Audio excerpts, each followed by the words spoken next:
Hello everyone, welcome to ekamiasacademy. So we are continuing up with this particular answer writing series, and within very near future we are going to come up live regarding with this particular answer writing series. We will let you know regarding with the schedule very soon. So please wait and hold on for that particular schedule. Until that particular aspect, we are going to continue this answer writing series as such. So as you know, we are discussing the environment series in your GS paper 3. So let's see the question of the day. So there is a very simple and direct question. So sometimes UPSC tends to ask these kind of questions, which makes aspirants to get bit confused regarding with what to write and what to leave. So here I am going to let you know what are the things which you have to mention in these kind of questions whenever it would be asked by UPSC. So if you could see the question, a direct question. List down the initiatives taken by India to conserve biodiversity and examine their effectiveness.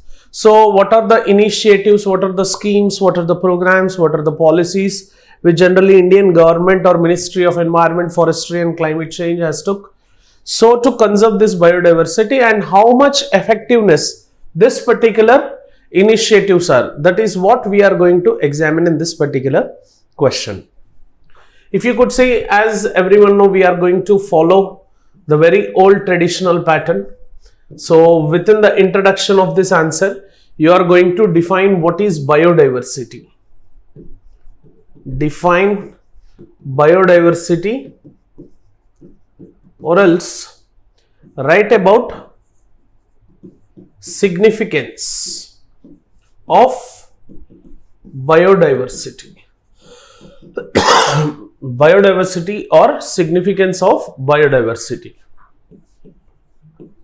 Then within the body, we have to write the list of acts, policies, projects, schemes. This is part 1 of the body.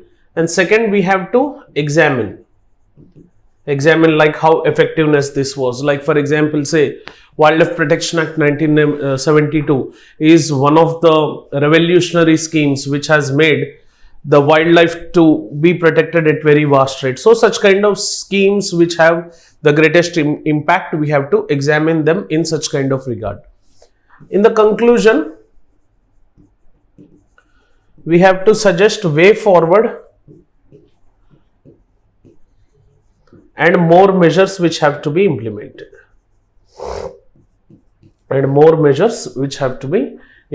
That is what we have to write it in the conclusion. So this has to be your approach of the answer. So as precise, as more effective you write, you would be gaining more and more amount of marks. So let's start up writing the introduction. Everyone start writing the answer along with me.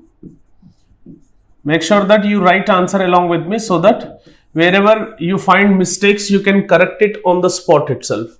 First, try to define the biodiversity. Biodiversity refers to variety of flora and fauna present in a geographical area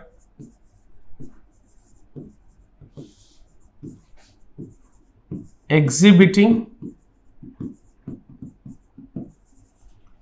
certain characteristics and interacting with the surrounding environment to make up an ecosystem.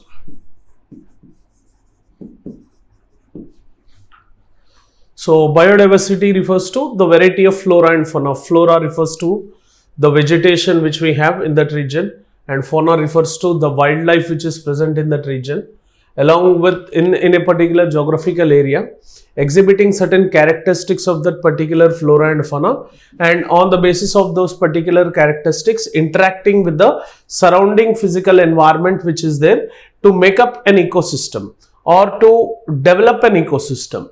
So this basic fundamental definition regarding with the biodiversity, because in the main body of the answer we are going to write how we are conserving this particular biodiversity, right? So in this particular regard we have to write this particular phenomena regarding with biodiversity introduction. Okay, now so within the body, as I have said, we have to list out the initiatives, the laws, legislations which have been taken to conserve the biodiversity.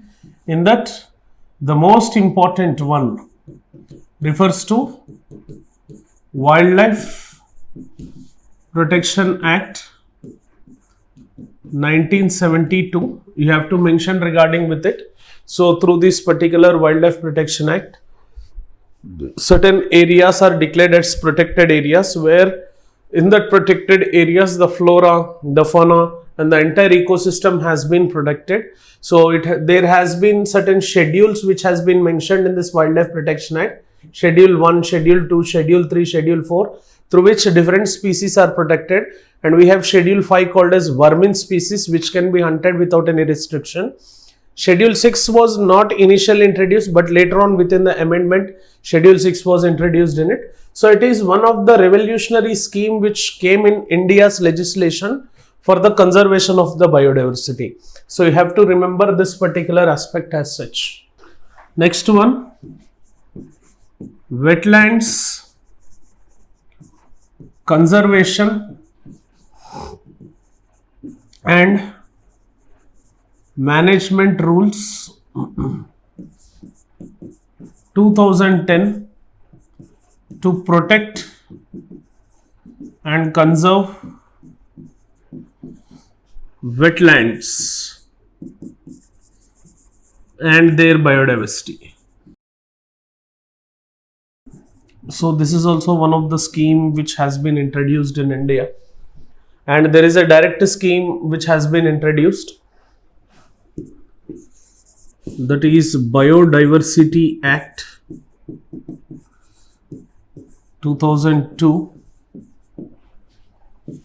Environment Protection Act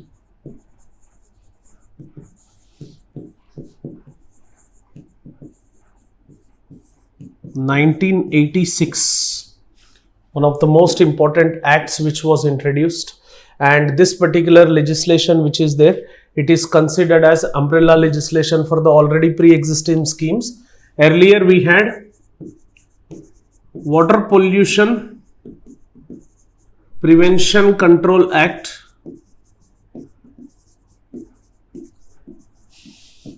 Act 1974, Air Pollution Prevention and Control Act 1981, Water Cess Act 1977. So these particular earlier existing schemes which were there in regard with the protection of the environment. So these schemes, Water Pollution Act, Air Pollution Act, Water Cess Act, they have fallen under this particular subcategory of Environment Protection Act 1986, whereby this Environment Protection Act 1986 acted as an umbrella legislation as such for the already existing schemes which we have. And during the British period, there were some legislations which we are still continuing. They include Fisheries Act 1897, Forest Rights Act 1927. So these are the schemes which we are still following, which were introduced during the British period. So the name of this particular scheme is Indian Forest Act 1927, and we have Forest Dwellers and Other Traditional Dwellers Protection Act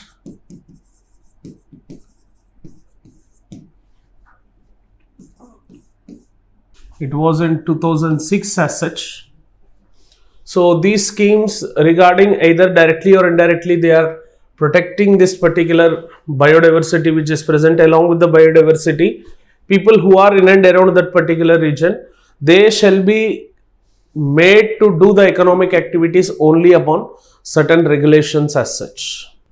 Next one, so some more initiatives like Wildlife Crime Control Bureau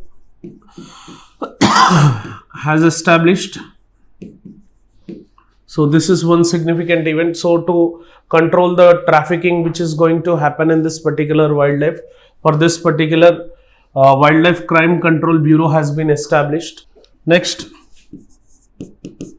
Wildlife Institute of India, Bombay, Natural History of India.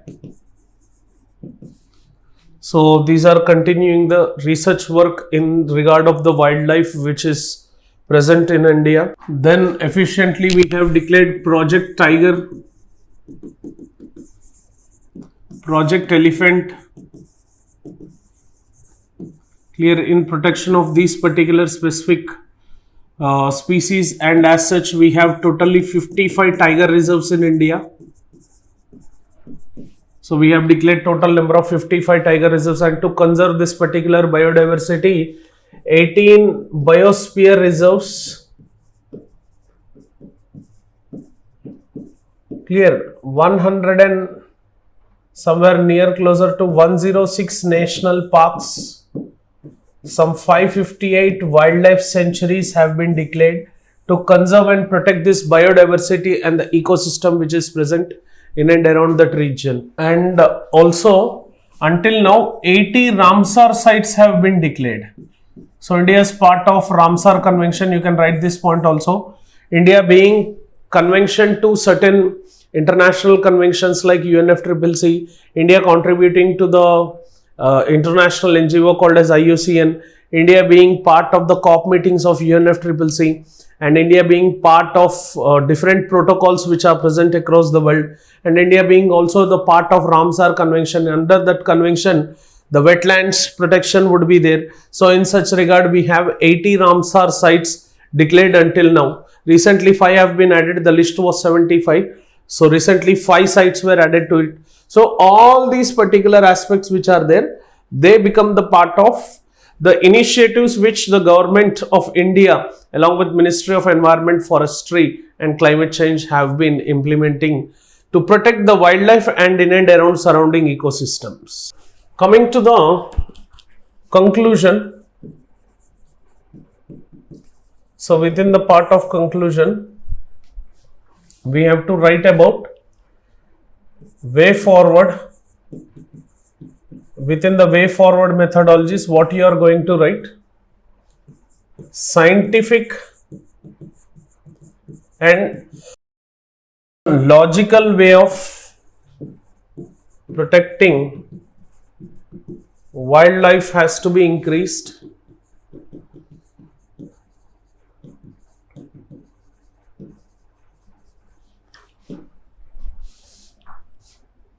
Using artificial intelligence in tackling wildlife issues like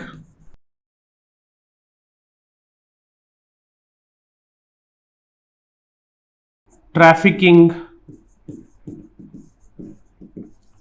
poaching, hunting, etc. And what else way forward measure you can mention here? Using GPS tracking for perfect monitoring of wildlife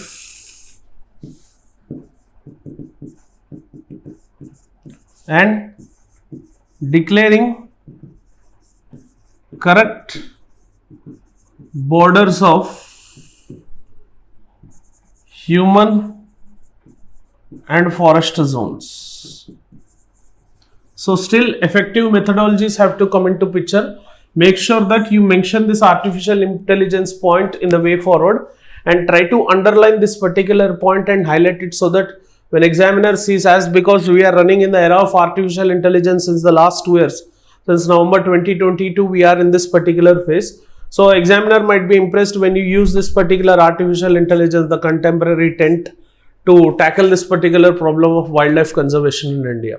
So in this way, if you conclude, chances are there that there would be more marks which you would be getting up, at least more than 50 to 60% of marks for your answer you would be allotted with. Clear? So if you want your conclusions and introductions to be evaluated and get the feedbacks, please do drop the introductions and conclusions of your answer in the comment section, so that we can give you valuable feedback and improve your introductions and conclusions for the answers. Hence, thank you for watching this video. Have an awesome day. Jai Hind.